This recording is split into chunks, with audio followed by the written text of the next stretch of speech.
Opiate friends, and welcome to The World Transformed. Tonight we're talking about mysteries, paradoxes, and uncertainty. My name is Phil Bowermaster, and with me in the virtual studio is my co-host, Stephen Gordon. Hello, Stephen. Hey, Phil. How are you? Well, I am super fantastic. How are you, my friend? Man, doing great. Starting another, this is kind of a special week for us. We observe the 4th of July in our own special way every year, and we're going to be doing it this week.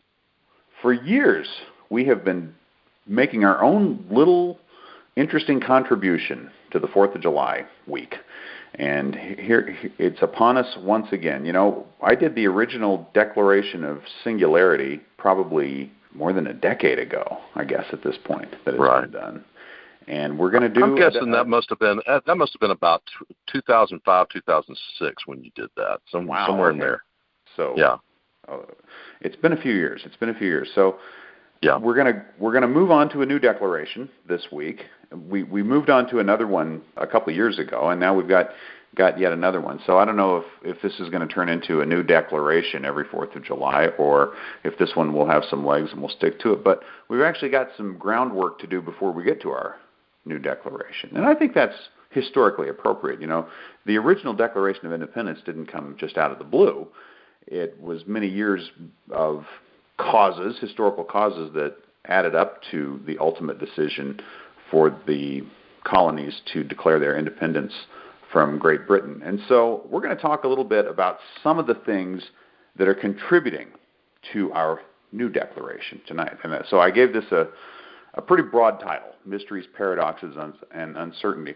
But I just wanted to kind of bring together several of the kind of issues that we've been dealing with. And some of these we've done whole shows on, some of them we've referenced here or there, and some of them are fairly new. But the common theme here with each of them is just you look at the issue and you stand back and you scratch your head and you say, well, what's going on here exactly? Why is the world working in this particular way? And I couldn't find a single term that drew them all together. They're not all paradoxes. They're not all mysteries. Some of them are just items of frustration. So if you put all this together and you look at the show as a whole that we're about to do, I'm reminded of that song that isn't ironic, and that basically, and nothing in that song is ironic, by the way. It's just like, you know, these things should be great, and they're not, right? So I guess that's kind of that's kind of the way we're going to be looking at it. That is excellent. That's right. This show is like rain on your wedding day, okay? Free ride when you're already late, I think pretty much. It's meeting the man of your dreams and then meeting his beautiful wife, folks. That's what that's what we're talking It's all of the above and more. So, okay, let's get into this somewhat. Let's try one. Well, we did a show about this just a couple weeks ago, talking about the strange, and this one is a paradox, the paradox of social media, the paradox of the technology that was supposed to make us happy and bring us together, connect us, make the world a better place, and it's making us miserable and driving us apart. If I were to lay anything down as kind of the definitive paradox of our era, if there's a definitive paradox of our era, this is it. It's social media. We've got something that was cooked up because we thought it was fun, that we all joined up with because we thought it was going to make us happy, and has had this huge downside, this huge unexpected downside to it. What gives? What do you think, Stephen? What's going on with that one? Well, I think a lot of it is we air political views on things like Facebook and Twitter and everything else, and then you immediately, you're gratified perhaps with the likes or whatever you get from like-minded people, but not everyone you know feels that way, right? And so there's some of that. There's also a tendency to try to judge our own lives by the happy life that we see other people having on social media, never mind that we cherry-pick what we put on social media, right? And so there's some envy that goes along there. There's political and religious divisions, and so we divide ourselves into tribes, and we also envy each other at the same time. So there's a lot of problems like that, and maybe we just need to go back to posting our kids playing t-ball or something and just forget about the rest. That's probably part of it, for sure. There's something about social media vastly simplified social interaction. When was it ever as easy to make a friend as the friends you can make on Facebook, right? I could have a new friend every single day. In the real world, you don't get friends nearly that often, right? It just not as adults. Yeah. As children, you could make a friend. I mean, you want to be friends? Yeah, that's what kindergartners and first graders will ask each other. And yeah, let's be friends. But Right. that's not the way it works in the adult world. The bar's a lot lower when you're a kid, and you're a lot more flexible about who you'll be friends with when you're a kid. And then suddenly that standard is reintroduced. You're suddenly a lot more flexible about who you'll be friends with on social media. So the whole meaning of the interaction is like vastly simplified, and I think everything else got vastly simplified too. And when you simplify something, you have to take some aspects out of it. You have to remove some elements. And I think the dangerous elements of social interaction got concentrated in this new medium, while some of the buffer elements, some of the things that prevent a lot of the negative stuff from happening, were removed. One of them being that when you're face-to-face with someone, you're a lot less likely to get in their face. You're a lot less likely to be nasty to them. And we've talked about how the internet has made it possible for people to be just really horrible to each other when they wouldn't have been in the real world. So suddenly you're friends with all these people. Suddenly you're connected with all these people. A lot of the buffers are gone, and then the messages get concentrated and they get simplified. And this is just pure memetics, evolutionary memetics at work, where the simplest and really most concentrated and nastiest version of an idea seems to be the one that takes hold, so that we get more and more and gets repeated and shared. And right. Yeah. The reddest of the red meat, as you know, the reddest of the red meat, for whatever political side you're on, is what we tend to like and share.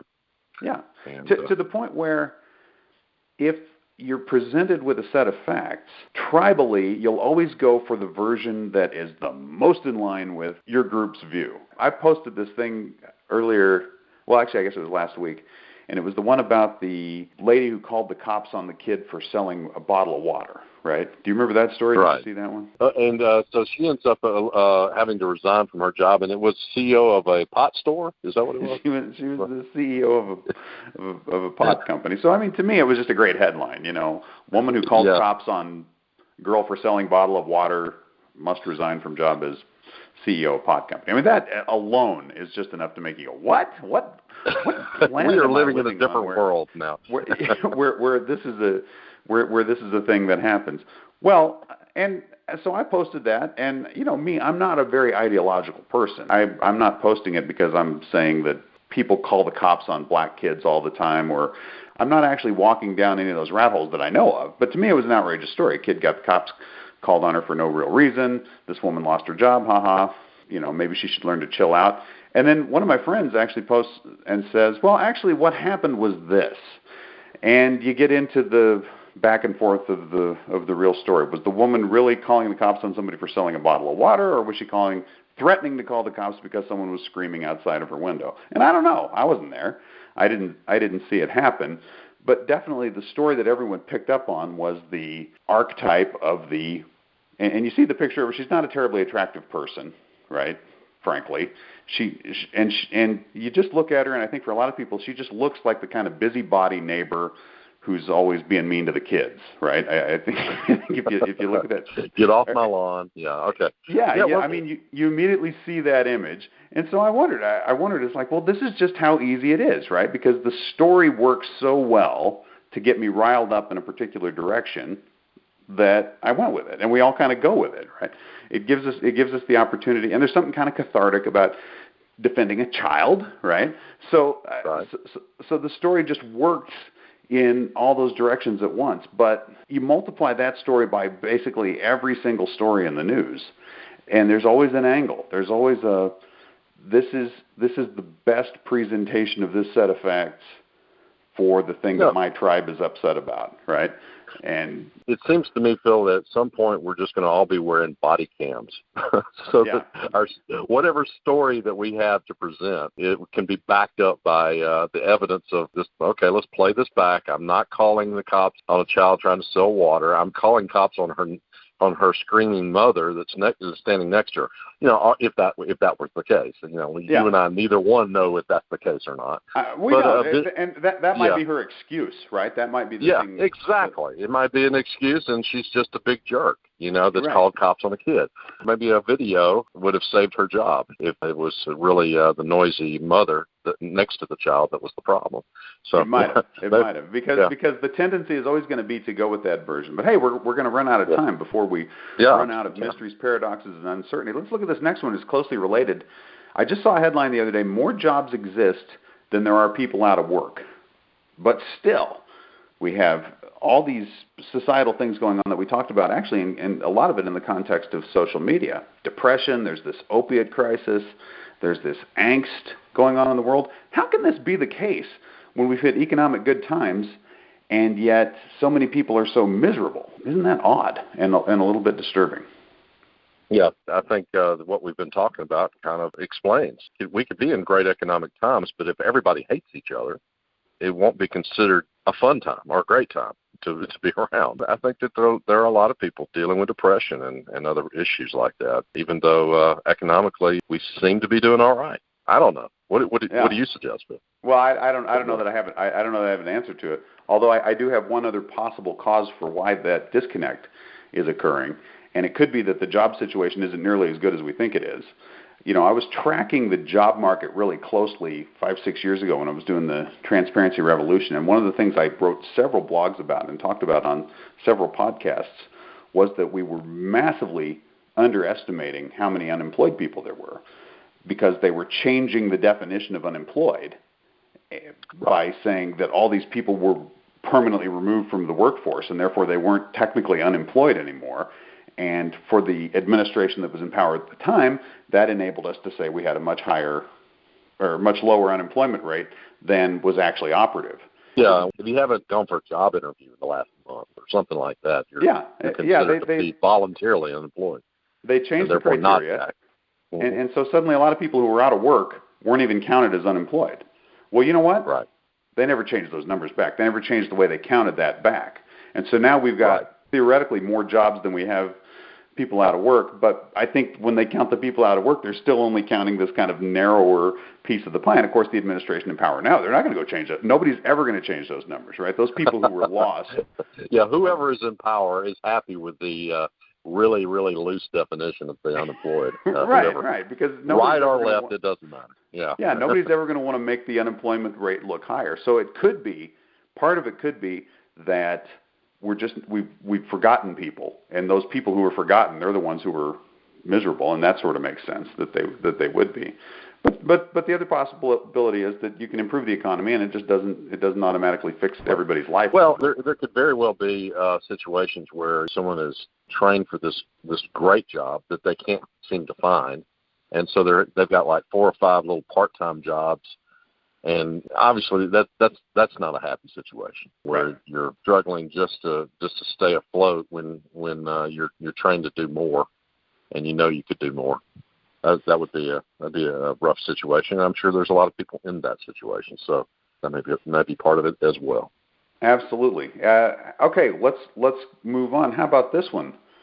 This is one you commented on Facebook, and I thought it was worth mentioning. Just kind of one of those you can't win for losing kind of things, right? We've talked about self-driving cars. We've probably done more shows on that subject than any other single subject over the last couple of years. True. And if you haven't ever listened to the show before, we're of the opinion that a lot of lives will be saved by self-driving cars down the road. That's the reason for implementing them, and that they're going to be a godsend because of the fact that a lot of people won't die on the highway. So autonomous vehicles are be maimed permanently or something. Right. Yeah, exactly. Or injured. Yeah, have their lives ruined by automobile accidents. Going to save thousands of lives, going to make thousands of lives better, and yet they may be the economic death of cities. Now this one, my comment when you posted it, Phil, and my comment was, is there any news that's not bad news? I mean, come on. I think the answer to your question is no. There is no news that's not bad news. You can always find the dark cloud to any silver lining. I think that's right. And on the one hand, that's good, because maybe that helps us not be surprised by like the downside of social media, for example, right? Where we went into it saying, hey, this is the greatest thing ever and our lives are going to be wonderful, and it ended up causing a lot of problems. I'm not even sure that this particular problem is that big a deal. They're talking about how autonomous vehicles are going to lead cities to financial ruin because they make all this money off cars. They make all this money off parking. There's just all these different. I have every faith. I have every faith in my local government to find a new way to tax me. Exactly. This will lead to financial ruin in my particular city. Not at all. They'll find another way. They will find another way. It's like, oh, well, we can't charge for parking anymore. We're finished. That just, come on. That's not the can-do American spirit that lives in our towns across the country. They will figure out another way to take our money. So that particular problem, probably not. But will there be unforeseen, unexpected, serious problems associated with autonomous vehicles? There definitely will be. I think a much more serious problem with autonomous vehicles than this is all the jobs. Right. Lots and lots and lots of people earn their living driving in one way or another. Right. And there'll be less of a demand for that. I mean, there'll still need to be someone monitoring the system, right, for a lot of driving jobs. And so there'll still be a person behind the wheel as long as there is a wheel. But there'll be less of cause of it. It might be that a job that required you to have two drivers along for a cross-country interstate trucking run. Maybe now we can make do with one driver just kind of monitoring the system. I think there'll be fewer jobs, fewer driving jobs as these autonomous vehicles are implemented, and that could be a potential problem. Absolutely. Robots taking our jobs. You know. Absolutely that could be a huge problem, and it is a symptom of the overall robots taking our jobs. And to compound it, I wonder if they won't just figure out some way to say, well, those people aren't really unemployed, right? Which is what's happened to other people who have lost their jobs due to technology over the last few years, because we want to keep presenting that there's good news. So it's our desire for everything always to be good news, which is sometimes something that we engage in on our own, and then sometimes it's something that's kind of handed to us top down through the media and from the government. And what's actually going on, those two things get in conflict. And then things actually happen, such as the robots start taking our jobs. Here's another note we hit all the time, right? Post-scarcity is coming. I'm certain of it. Right. I'm certain that one day, not that far in the future, we're going to have an economy that works on automation, and we will have a material abundance such as the world has never seen, and everybody's going to be fine. Everything is going to work fine. But we don't have any idea how to get there. Everybody makes a living doing something that's of value to somebody else, you know. Right. And so at some point we reach a society where these things are provided for free practically, or maybe free completely to everyone. If you need something, you can get it from a post-scarcity society. But how do we get to that point where everyone has lost their jobs, basically, and without food riots and societal upheaval of all sorts? So it seems to me we're in for a bumpy ride between here and there. And the problem is, it's not on anyone's radar. Yeah. You hear a little bit about how automation takes away jobs, and for politicians, the solution to that is, well, let's not automate jobs, which is a dumb solution. And another political solution is, well, we'll have basic income. But it's like, well, who's going to be earning the money to pay the tax base to provide the basic income, right? It's like the whole system has to be rethought, and no one is thinking at it at a systemic level. No one is looking at it and saying, well, here's the end, here's the outcome we need to get to. No one's talking about the way you and I do, Stephen. That's the problem, right? We're the only ones. We're the crazy cranks, right? We're the crazy uncle who shows up at Thanksgiving and says, well, one of these days there's not going to be such a thing as employment anymore, and then what are you going to do? The point is, that's really going to happen. Nobody on the political spectrum, left to right, it's ignored everywhere, right? And And the closest you get, I guess, is, maybe we've got a libertarian candidate, Zoltan, our friend, right, is going to try to run for president again here in a couple of years, and he talks about basic income. So that's as close as it gets to showing up in the media and in the political discourse, because nobody wants to think that long term. And the problem is, although it sounds really long-term, it's not that distant of a future at all. It's coming very soon. Right. And I don't know. It's going to bite us. I'm a little bit worried about it. And there was one more I think that you had on the list, but I'm not seeing. Yeah, I did. I said the world is growing richer and has since the Stone Age through trade. We start as generalists and we become specialists more and more over time, and we trade what we're good at with what other people are good at, and it's an enriching tendency, and it has been for as long as for all of recorded history, and we can kind of see from other evidence that even before it was we were being enriched through trade. Yet, at least here in the United States, we're seeing some revival of protectionist tendencies. You know, our deal with China is not so great, so we need to protect ourselves. Well, you know, that's a dangerous road to go down, and ultimately it doesn't lead to enriching our country at the expense of China or anybody else. What it does is it makes everybody poor, and so to me that's a worrisome trend. I think so too. I think there are those who would argue that the whole ploy of the U.S. trying to go protectionist is to get others to lay off on their protectionism, and so if that's the idea and it works, maybe that's a good thing. But if it has exactly the opposite effect, where everyone doubles down and trade is diminished, that's a very dangerous state of affairs. That could kick off some really bad global economic stuff. And the problem is, we know this, right? We know that not having international trade or diminishing international trade is extremely damaging to the global economy. So even if what we're going for is to increase trade, it's a risky move. We know what it's a gamble. It is a gamble, and so at the end of the day, if our bluff gets called, we need to be prepared to say, "Oh, okay, well, you called our bluff. We're not really going to do it. Let's keep trading. How about it?" And that is a worrisome thing, and another thing to consider here in these paradoxes. Well, there it is. So, how's your Monday going, folks? I think we've laid out a list of perplexing problems, paradoxes, and uncertainty. For those of you in the U.S., Wednesday is a national holiday. It's Independence Day, the 4th of July, but we're going to be back. And, Stephen, I think we've got a response to all of these problems. So why don't we come back on Wednesday, and we'll put on our Uncle Sam hats, and we'll see if we can't address all this. Sounds great. Sounds good. All right. Well, thanks for being with us. Stephen, great talking with you. We will be back on Wednesday with a brand new show. And until next time, live to see it.